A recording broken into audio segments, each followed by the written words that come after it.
నమస్కారం, ఘంటారావానికి స్వాగతం. ముందుగా ప్రధాన అంశాలు. కొనసాగుతున్న ఇండిగో విమాన సేవల సంక్షోభం, శంషాబాద్లో ఇబ్బందులు పడుతున్న ప్రయాణికులు.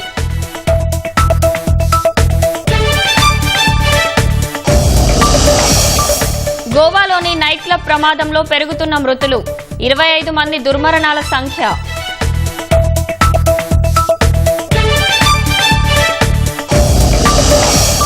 గ్లోబల్ సమిట్ ఏర్పాట్లు అద్భుతంగా ఉండాలన్న సీఎం, ప్రపంచం అబ్బురపడేలా చేయాలని ఆదేశం.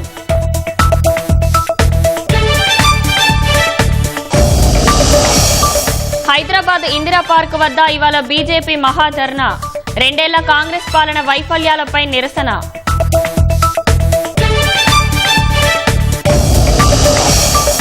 అమెరికా హవాయిలో మరోసారి అగ్నిపర్వతం విస్ఫోటనం, 100 అడుగుల ఎత్తు వరకు ఎగిసిపడుతున్న లావా.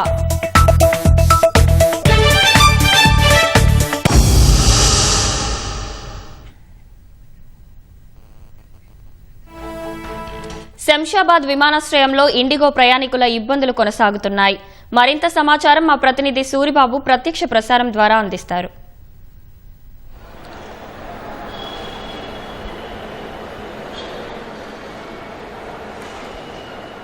శంషాబాద్ జీఎంఆర్ రాజీవ్ గాంధీ విమానాశ్రయం వద్ద ఇండిగో విమానాలు రాకపోకలకు అంతరాయం ఇవాళ కూడా కొనసాగుతుంది. దీంతో ప్రయాణికులందరూ కూడా తీవ్ర ఇబ్బందులు పడుతున్నారు.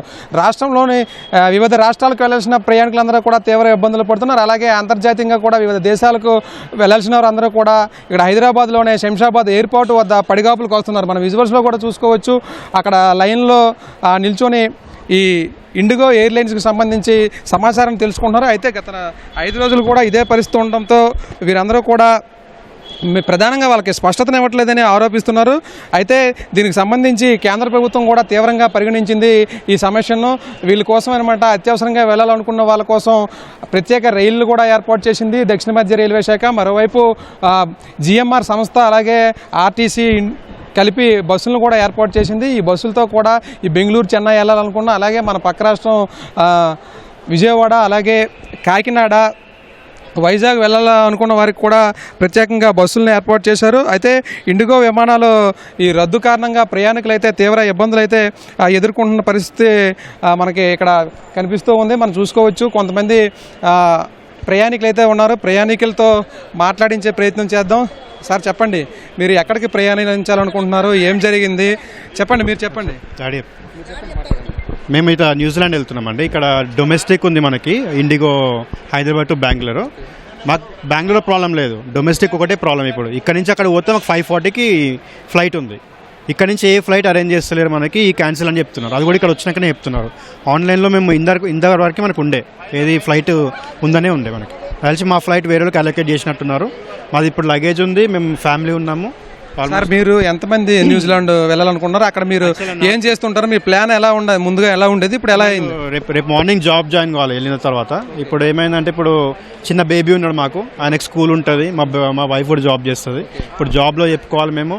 ప్లస్ మాతో పాటు ఇంకా 2 అంకుల్ వాళ్ళు కోదాడ నుంచి వచ్చారు. యాక్చువల్గా 2-3 అవర్స్ జర్నీ చేసి వాళ్ళు కూడా ఇంటికి వెళ్ళిపోయారు. ఇప్పుడు మీకు సెండ్ ఆఫ్ ఇవ్వడానికి వీళ్ళందరూ వచ్చారు, వాళ్ళ కుటుంబ సభ్యులందరూ, వాళ్ళందరూ కూడా వెయిట్ చేస్తారు. బాబాయ్ చెప్పండి, మీరు సెండ్ ఆఫ్ ఇవ్వడానికి వచ్చారు, ఇక్కడ ఎలా ఉంది పరిస్థితి? ఇండిగో వలన ఎలాంటి సమస్య? ఫస్ట్ టైం చూస్తున్నానండి. నేను ఒక 16 ఏళ్ళ నుంచి వస్తున్నాను.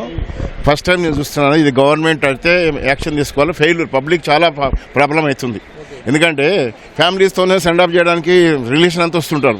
మళ్ళీ వీళ్ళు వెళ్ళి మళ్ళీ కన్ఫర్మేషన్ అయ్యి, ఇంత టెక్నాలజీ పెరిగింది. ఒక మెయిల్ ఐడి పెట్టొచ్చు కదా, ఒక మెసేజ్ పెట్టొచ్చు కదా పిల్లలకి. ఇక్కడ దాకా రాలేం కదా, రాకూడనుకున్నాం. వాళ్ళు చెప్పినట్టు వద్దు కదా, అదొకటి. మీ ఫ్యామిలీ ఎవరు ఎక్కడికి వెళ్ళాలి? నా ఫ్యామిలీ మా సాయిదీప్ అంటే భవానీ, మా మనవడు ఉంటారు, న్యూజిలాండ్ వెళ్ళాలి. కానీ ఇదే ప్లాన్ ఎలా చేసుకున్నారు? ఎక్కడి నుంచి ఎక్కడికి వెళ్ళి అక్కడి నుంచి వెళ్ళాలి? కరెక్టే ఉంది. కానీ ఈ ఫ్లైట్లదే ఒక 2 డేస్ నుంచి వింటున్నాం. కానీ అదేదో మాకు ఇంటి దగ్గరికి ఇంటిమేషన్ ఇస్తే ఈ అవస్థ తప్పుతుండే కదా. ఇక్కడికి వచ్చి మళ్ళీ మీరంతా చెప్పడము, క్యాన్సిలేషన్ అయింది అనడం, ఇది బాగలేదండి. గవర్నమెంట్ మాత్రం ఇది సర్వీస్ ఇవ్వడం ఇది కరెక్ట్ కాదు. ఎందుకంటే పిల్లా పాపలతో వస్తారు, లగేజీలతో వస్తారు. ఏమి మళ్ళీ రిటర్న్ కావడమో లేకపోతే ఒకటి ఇక్కడ మేము లోకల్ ఉన్నామండి, లోకల్ కాని వాళ్ళ పరిస్థితి ఏంటి? ఇది క్వశ్చనే కదా. ఇప్పుడు ఆల్రెడీ మాకు తెలిసిన ఒక అమ్మాయి 3 days నుంచి వాళ్ళ ఫ్రెండ్ ఇంట్లో ఉంటుంది. ఆమె యాక్చువల్లీ ఇక్కడ కాదు, ఆమె ఎక్కడ మన మిర్యాలగూడెం సైడ్ ఇక్కడ ఉంటుంది. అక్కడికి వెళ్ళి మళ్ళీ రాలేదు కదా. అది ఇంకొక బ్యాడ్ లక్ ఏంటంటే ఆమె బ్యాగులన్నీ లోపల ఉన్నాయంట, ఇంతవరకు ఆమె బ్యాగ్స్ రాలేదు. అయితే మీకు ఇండిగో వాళ్ళు అక్కడ అడిగారు కదా, వాళ్ళు ఏం చెప్పారు? ఎప్పుడు మీ ఫ్లైట్ ఉందని చెప్తున్నారు, ఏంటి ప్లాన్? ఇండిగా బ్యాగ్ నేను వెళ్ళలేదు. అయితే అక్షయాలకి బోర్డు మీద మాత్రం 11 o'clock చూపిస్తుంది. ఏమి ఇక్కడికి వచ్చిన తర్వాత సెక్యూరిటీ అక్కడ పంపించారు. మా అబ్బాయి అక్కడ వెళ్ళినప్పుడు అడిగినాక క్యాన్సిల్ అయిందని చెప్తున్నారు. అయితే ఇది ఇక్కడ పరిస్థితి. మేడం చెప్పండి, మీరు ఎలా ప్లాన్ చేసుకున్నారు? విధుల్లోకి ఎప్పుడు వెళ్ళాలనుకున్నారు? ఇప్పుడు ఏం జరిగింది? మీ సమస్య ఎలాంటి సమస్యలు ఎదుర్కొంటున్నారు? మేము న్యూజిలాండ్కి వెళ్ళాలని ఎయిర్పోర్ట్కి వచ్చాము. బట్ ఇక్కడికి వచ్చినాక చెప్పినారు ఫ్లైట్స్ క్యాన్సిల్ అయినాయని. మేము ముందు 3 days నుండి అడుగుతూనే ఉన్నాము అప్డేట్స్ కోసము. కానీ ఫ్లైట్స్ అంటే ఆన్ బోర్డ్ అవుతాయి, వెళ్ళొచ్చు అని అన్నారు. బట్ ఇక్కడికి వచ్చిన తర్వాత చూస్తే ఫ్లైట్స్ క్యాన్సిల్ అన్నారు. మాకు ఇంకా ఆల్టర్నేట్ ఫ్లైట్స్ చేయలేదు, ఏం చేయలేదు. మాకు ఇప్పుడు రేపు మండే వర్కింగ్ డే ఉంది, మాకు బాబుకి స్కూల్ ఉంది. ఇంకా అన్ని ప్లాన్ అంతా డిస్టర్బ్ అయిపోయింది. మేడం మీరు ఎంతమంది న్యూజిలాండ్ వెళ్ళాలనుకుంటున్నారు? మన హైదరాబాద్ నుంచి ఎక్కడ ఇండిగో బుక్ చేసుకున్నారు? అక్కడి నుంచి వేరే ఫ్లైట్ ఎప్పుడు ఉంది, ఏ సమయానికి ఉంది? మేము హైదరాబాద్ టు బెంగళూరు వెళ్ళాలి. మార్నింగ్ 10కి ఫ్లైట్ ఉంది బెంగళూరుకి. అక్కడ బెంగళూరు నుండి 4 o'clock ఈవినింగ్కి ఆస్ట్రేలియా ఫ్లైట్ ఉంది. ఆస్ట్రేలియా టు న్యూజిలాండ్ వెళ్ళాలి మేము. సో ఇప్పుడు ఈ ఇండిగో ఫ్లైట్ వలన మా మొత్తం ట్రావెల్ డిస్టర్బ్ అయింది, అన్ని ఫ్లైట్స్ డిస్టర్బ్ అయిపోయింది. సో మేము 6 members వచ్చాము ట్రావెల్ చేయడానికి. మా ఫ్యామిలీ 4 members, మాతో పాటు మా ఫ్రెండ్ వాళ్ళ మమ్మీ డాడీ ఇద్దరు కోదాడ్ నుండి వచ్చినారు. వాళ్ళిద్దరు కోదాడ్ నుండి వచ్చినారు. ఇప్పుడు మళ్ళీ వాళ్ళు కూడా రిటర్న్ వెళ్ళిపోతున్నారు. వాళ్ళు ఫస్ట్ టైం ట్రావెల్ చేస్తున్నారు, వాళ్ళకి సపోర్ట్ కోసం మేము ఉన్నాం వాళ్ళకి, అందుకని మాతో వస్తున్నారు వాళ్ళు కూడా ఇప్పుడు మళ్ళీ రిటర్న్ కోదాడకి వెళ్ళిపోవాల్సి వస్తుంది. అయితే ఇండిగో వాళ్ళని అడిగారు కదా, వాళ్ళు ఏం చెప్తున్నారు? మీకు ఆల్టర్నేటివ్ ఏమైనా ఏర్పాట్లు చేశారా? వాళ్ళు ఏం చెప్తున్నారు? మీరు ఏం కావాలని కోరుకుంటున్నారు? మాకు ఆల్టర్నేటివ్గా ఏమీ ఏర్పాట్లు చేయలేదు. వాళ్ళు ఇంకా టైం 2-3 days వెయిట్ చేయండి అంటున్నారు. ఇంకా అది కూడా కరెక్ట్ టైం ఇంకా మాకు చెప్పట్లేదు వాళ్ళు. సో మేము ఇంకా వెయిట్ చేయాలనే చెప్తున్నారు. ఇంకా ఏమీ అప్డేట్స్ వాళ్ళు ఇప్పటి వరకు అయితే మాకు ఇవ్వలేదు. బట్ ఫ్లైట్ స్టేటస్ మేము ఆన్లైన్లో చూస్తే మాత్రము ఆన్ టైం అనే చూపిస్తుంది, ఇంకా క్యాన్సిల్ అయింది అని కూడా చూపించట్లేదు ఇప్పటికి. ఇది శంషాబాద్ రాజీవ్ గాంధీ ఇంటర్నేషనల్ ఎయిర్పోర్ట్ వద్ద ప్రయాణికులు అయితే అవస్థలు పడుతున్నారు. అయితే ఇండిగోకు సంబంధించి ఈ నిర్వాహకులు అయితే వాళ్ళకి ఏమైనా స్పష్టత ఇవ్వలేదని, అందుకోసమే ఎదురు చేయవలసిన పరిస్థితి ఉందని. అయితే న్యూజిలాండ్ వెళ్ళి అక్కడ సాఫ్ట్వేర్ రంగంలో విధులు నిర్వహించాలి కాబట్టి త్వరగా ఆల్టర్నేటివ్ ఏర్పాట్లు చేసినట్లయితే ప్రయాణం చేయాల్సిన పరిస్థితి ఉంటుందని వీళ్ళు చెప్తున్నారు. మరోవైపు అయ్యప్ప భక్తులు కూడా శబరిమల వెళ్లేందుకు అయితే చాలామంది ఇక్కడికి చేరుకుంటున్నారు. దాదాపుగా ఈ ఉదయమే 9 మంది భక్తులు చేరుకున్నారు. వారందరూ కూడా స్పష్టతను ఇవ్వకపోవడంతో వారు కూడా చింతల ప్రాంతానికి వెనుదిరిగిన పరిస్థితి ఉంది. అయితే ఇక్కడి నుంచి ఇండిగోకు సంబంధించి ఏదైతే సమస్యలు ఉన్నాయో, ఇండిగో సమస్యలు పరిష్కారం చేయాలని ఆల్టర్నేట్గా వేరే విమానాలను ఏర్పాటు చేయడం మాకు చేసినట్లయితే సమస్య పరిష్కారం అవుతుందని ప్రయాణికులందరూ కూడా వారి గోడును వెళ్ళబుచ్చుతున్న పరిస్థితి శంషాబాద్ రాజీవ్ గాంధీ ఇంటర్నేషనల్ ఎయిర్పోర్ట్ వద్ద ప్రస్తుతం ఉంది. వీడియో జర్నలిస్ట్ రాజు యాదవ్తో సూరిబాబు, ఈటీవీ న్యూస్, హైదరాబాద్.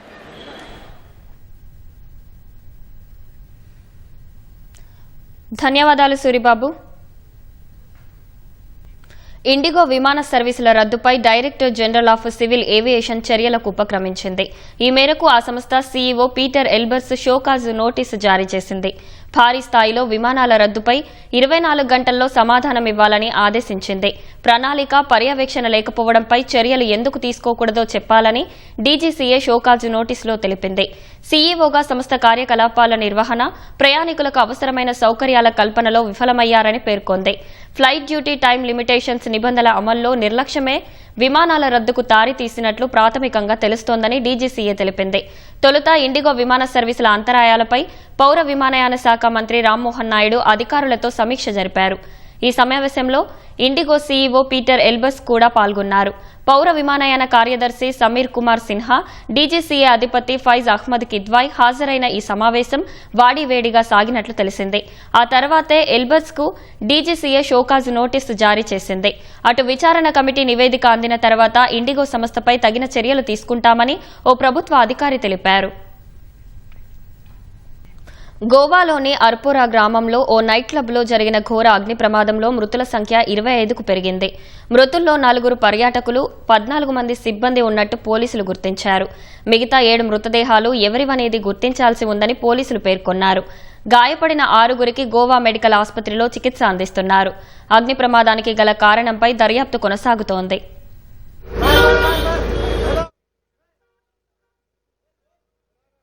ఉత్తర గోవాలోని ఓ నైట్ క్లబ్లో అర్ధరాత్రి ఘోర అగ్ని ప్రమాదం సంభవించింది. హుటాహుటిన ఘటనా స్థలికి చేరుకున్న అగ్నిమాపక సిబ్బంది అతి కష్టం మీద మంటలను అదుపు చేశారు. నైట్ క్లబ్లో సిలిండర్ పేలి అగ్ని ప్రమాదం సంభవించిందని గోవా పోలీసులు ప్రాథమికంగా తెలిపారు. రాజధాని పనాజీకి 25 కిలోమీటర్ల దూరంలో ఉన్న ఈ నైట్ క్లబ్ను గతేడాది ప్రారంభించారని వెల్లడించారు. ఘటనా సమయంలో నైట్ క్లబ్ డాన్స్ ఫ్లోర్పై 100 మంది ఉన్నట్టు తెలుస్తోంది.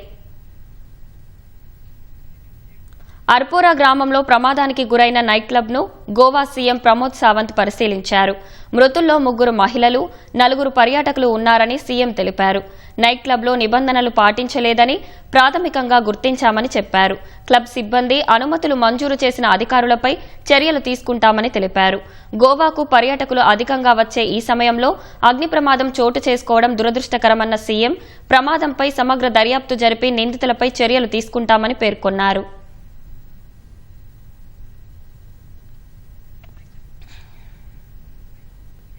అంతర్జాతీయ పెట్టుబడుల ఆకర్షణ తెలంగాణ విజన్ డాక్యుమెంట్ ఆవిష్కరణకు వేదిక కానున్న తెలంగాణ రైజింగ్ గ్లోబల్ సమిట్ ఏర్పాట్లు అద్భుతంగా ఉండాలని ముఖ్యమంత్రి రేవంత్ రెడ్డి స్పష్టం చేశారు. ఎక్కడా ఎలాంటి లోటు రాకుండా అన్ని రకాల జాగ్రత్తలు తీసుకోవాలని దిశానిర్దేశం చేశారు. సమిట్ ప్రాంగణంలో తెలంగాణ తల్లి విగ్రహం ఏర్పాటు చేయాలని అధికారులను ఆదేశించారు. ప్రభుత్వం ప్రతిష్టాత్మకంగా తీసుకున్న తెలంగాణ రైజింగ్ గ్లోబల్ సమిట్ ఏర్పాట్లపై ముఖ్యమంత్రి రేవంత్ రెడ్డి అధికారులకు దిశానిర్దేశం చేశారు. తొలుత హెలికాప్టర్లో ఏరియల్ వ్యూ ద్వారా సమిట్ ఏర్పాట్లను సీఎం పరిశీలించారు. అనంతరం ప్రాంగణంలోకి వెళ్లి మంత్రి పొంగులేటి శ్రీనివాసరెడ్డితో కలిసి వేదికలు, ఇతర నిర్మాణ పనుల్ని క్షుణ్ణంగా గంటకు పైగా తనిఖీ చేశారు. ఉన్నతాధికారులు అక్కడ జరుగుతున్న పనుల పురోగతిని సీఎంకు వివరించగా మార్పులపై ఆయన పలు సూచనలు ఇచ్చారు. సమిట్ ప్రాంగణంలో తెలంగాణ తల్లి విగ్రహం ఏర్పాటు చేయాలని ఆదేశించారు. వివిధ సమావేశాల వేదికలు, వాటిపై పవర్ పాయింట్ ప్రెజెంటేషన్ కోసం ఏర్పాటు చేసిన తెరలు, సిట్టింగ్ ఏర్పాట్లపై సీఎం అధికారులకు పలు సూచనలు ఇచ్చారు. మూసీ పునరుజ్జీవంపై ఏర్పాటు చేసిన డిజిటల్ చిత్రాలను సీఎం వీక్షించారు. అతిథులకు కల్పించే సదుపాయాలు, ఇంటర్నెట్, వాహనాల రాకపోకలకు రహదారులు, సాంస్కృతిక కార్యక్రమాలు, భోజన వసతి, అగ్ని ప్రమాదాల నివారణకు ఏర్పాట్ల గురించి అధికారులను అడిగి తెలుసుకున్నారు. పలు రాష్ట్రాల సీఎంలు, కేంద్ర మంత్రులు, అంతర్జాతీయ కంపెనీల ప్రముఖులను సదస్సుకు ఆహ్వానించినందున వారికి ఎలాంటి లోటుపాట్లు రాకుండా అన్ని రకాల జాగ్రత్తలు తీసుకోవాలని రేవంత్ రెడ్డి హెచ్చరించారు. ఈ నెల 8న మధ్యాహ్నం 1 గంటకు సమిట్ లాంఛనంగా ప్రారంభం కానుందని మంత్రి శ్రీధర్ బాబుతో కలిసి ఉప ముఖ్యమంత్రి భట్టి విక్రమార్క ఇప్పటికే షెడ్యూల్ విడుదల చేశారు. తెలంగాణ భవిష్యత్తును ఆవిష్కరించే దిశగా గ్లోబల్ సమిట్లో 2 రోజులు 27 ప్రత్యేక ప్యానెల్ చర్చలు జరుగుతాయని తెలిపారు. ఇందుకోసం 4 ప్రత్యేక హాళ్లు ఏర్పాటు చేసినట్లు భట్టి వివరించారు. ఈ సమ్మిట్లో పెట్టుబడులకు ముందుకు వచ్చేవారితో ఒప్పందాలు చేసుకుంటామని పరిశ్రమల శాఖ మంత్రి శ్రీధర్ బాబు పేర్కొన్నారు. దాదాపు 154 international delegates from 42+ countries across 6 continents. ఒక అమెరికా దేశం నుంచే 46 మంది పైబడి పార్టిసిపేట్స్ దీంట్లో రావడానికి వారు ఇప్పటికే సమాచారం పంపించారు. ఇంత పెద్ద ఎత్తున గ్లోబల్ పార్టిసిపేషన్ ఉంటే చాలా పెద్ద ఎత్తున ఇది జరగబోతుంది అనేది, దీని ద్వారా రాష్ట్ర ప్రభుత్వం చేసిన ప్రయత్నం పెద్ద ఎత్తున చేరిందనే ఈ సంఖ్యను బట్టి మనకు అర్థమవుతాం. ప్రధానంగా ఇది ఒక విజన్ డాక్యుమెంట్ ని రిలీజ్ చేసే కార్యక్రమం. పెట్టుబడులకు సంబంధించిన అంశము కానే కాదు, కానీ ఇంత ప్రధానమైన గ్లోబల్ సమ్మిట్ కు సంబంధించి అనేక మంది పెద్దలు వస్తా ఉన్న తరుణంలో ఎవరైనా మా రాష్ట్ర ప్రభుత్వంతోని పెట్టుబడులు పెడతామని ఎంఓయూ చేసుకుంటామని ముందుకు వస్తే వారిని ఆహ్వానం పలకటం జరుగుతుంది, వారితో కూడా ఒప్పందాలు చేసుకోవటం జరుగుతుంది. ప్రపంచ ఆరోగ్య సంస్థ, ప్రపంచ bank, Asian development bank, UNICEF సహా వివిధ దేశాల ప్రతినిధులు కూడా సదస్సుకు రానున్నారు. ఈ సమ్మిట్ కు వచ్చే వారికి విమాన సర్వీసుల సమస్య వస్తే ప్రత్యేక విమానాలు ఏర్పాటు చేస్తామని మంత్రులు స్పష్టం చేశారు. హైదరాబాద్ ఇందిరా పార్క్ ధర్నా చౌక్ వద్ద ఇవాళ బీజేపీ మహాధర్నా నిర్వహించనుంది. ఎన్నికల ముందు అమలుగాని హామీలు ఇచ్చి ప్రజలను నయవంచన చేసిన 2 ఏళ్ల కాంగ్రెస్ పాలనకు వ్యతిరేకంగా మహాధర్నా చేపడుతున్నట్లు రాష్ట్ర బీజేపీ నాయకత్వం తెలిపింది. కేంద్ర మంత్రి కిషన్ రెడ్డితో పాటు పార్టీకి చెందిన ఎంపీలు, ఎమ్మెల్యేలు, ఎమ్మెల్సీలు, రాష్ట్ర పదాధికారులు పాల్గొననున్నారు. మహాధర్నాకు ప్రజలు, కార్యకర్తలు, ప్రజా సంఘాలు పెద్ద ఎత్తున తరలివచ్చి విజయవంతం చేయాలని బీజేపీ రాష్ట్ర అధ్యక్షుడు రామచంద్రరావు పిలుపునిచ్చారు. యాదగిరిగుట్ట క్షేత్రంలో నిర్మితమవుతున్న నెట్వర్క్ ఆర్చ్ బ్రిడ్జ్ త్వరలోనే పూర్తి కానుంది. క్షేత్ర అభివృద్ధిలో భాగంగా చేపట్టిన బ్రిడ్జ్ అప్పట్లో ఆలయానికి వెళ్లే మార్గమని సంబంధిత అధికారులు చెప్పారు. సుమారు 33 కోట్ల రూపాయల వ్యయంతో చేపట్టిన పనుల్లో లండన్ కేబుల్ పై వంతెనకు లింక్ చేసే ఏర్పాట్లు R&B శాఖ పర్యవేక్షణలో కొనసాగుతున్నాయి. అమెరికాకు చెందిన హవాయి ద్వీపంలో అత్యంత క్రియాశీల అగ్నిపర్వతాల్లో ఒకటైన కిలోవేయ మరోసారి విస్ఫోటనం చెందింది. అగ్నిపర్వతం నుంచి పెద్ద ఎత్తున లావా ఉబ్బికి వస్తోంది. లావా ఫౌంటైన్లు 100 అడుగుల ఎత్తు వరకు ఎగిసిపడుతున్నాయి. స్థానిక కాలమానం ప్రకారం శనివారం ఉదయం అగ్నిపర్వతం బద్దలైనట్టు అధికారులు తెలిపారు. హవాయి జాతీయ ఉద్యానవనం లోపల ఉన్న కాల్డేరాలోనే లావా నిలిచిపోయిందని స్పష్టం చేశారు. అయినప్పటికీ పరిస్థితిని ఎప్పటికప్పుడు పర్యవేక్షిస్తున్నారు. గతేడాది డిసెంబర్ నుంచి ఇప్పటి వరకు కిలోవేయ అగ్నిపర్వతం 38 సార్లు విస్ఫోటనం చెందింది. ఉత్తర అమెరికా దేశం మెక్సికోలో ఓ పోలీస్ స్టేషన్ వెలుపల జరిగిన పేలుడులో 2 మృతి చెందారు. 7 గాయపడ్డారు. ఘటనా స్థలంలో పలు వాహనాలు ధ్వంసమయ్యాయి. భవనాలు దెబ్బతిన్నాయి. పశ్చిమ మెక్సికో రాష్ట్రం మిచోకాన్లోని పోలీస్ స్టేషన్ వద్ద శనివారం పేలుడు జరిగినట్టు అధికారులు తెలిపారు. మృతులిద్దరూ పోలీసులేనని చెప్పారు. క్షతగాత్రుల్లో పౌరులతో పాటు కొందరు పోలీసులు ఉన్నట్టు తెలిపారు. మెక్సికోలో ఇటీవల 2 హైప్రొఫైల్ హత్యల తర్వాత అదనపు బలగాలను ప్రభుత్వం మోహరించిన నేపథ్యంలో ఈ పేలుడు సంభవించింది. స్థానిక డ్రగ్స్ ముఠాలకు ఈ ఘటనతో సంబంధం ఉన్నట్టు పోలీసులు అనుమానిస్తున్నారు. మధ్యప్రదేశ్కు చెందిన ఓ వ్యక్తి తన ఎదుగుదలకు తోడ్పాటును అందించిన లారీ పట్ల వినూత్నంగా అభిమానం చాటుకున్నాడు. నూతనంగా నిర్మించుకున్న ఇంటి మేడపై లారీని పెట్టుకున్నాడు. జబల్పూర్కు చెందిన అమర్కాంత్ 15 ఏళ్ల వయసులో లారీ క్లీనర్గా పనిచేయడం మొదలుపెట్టాడు. తర్వాత రుణం తీసుకుని లారీ కొనుగోలు చేశాడు. ఆ తర్వాత నుంచి అమర్కాంత్ జీవితం మారిపోయింది. ఆర్థికంగా స్థిరపడిన ఆయన సొంతింటి కలను సాకారం చేసుకున్నాడు. ఇన్నాళ్లు తనను, తన కుటుంబాన్ని పోషించిన లారీని ఇంటి మేడపై పెట్టుకున్నాడు. లారీ ఇన్నాళ్లు తన జీవిత భారాన్ని మోసిందని, ఇప్పుడు దానిని మోయటానికి సింబాలిక్గా ఇంటి మేడపై పెట్టినట్లు అమర్కాంత్ తెలిపాడు. తన జీవితాన్ని మార్చిన లారీ తాను ఉన్నంతకాలం అది తనతో పాటే ఉంటుందని అమర్కాంత్ అంటున్నాడు.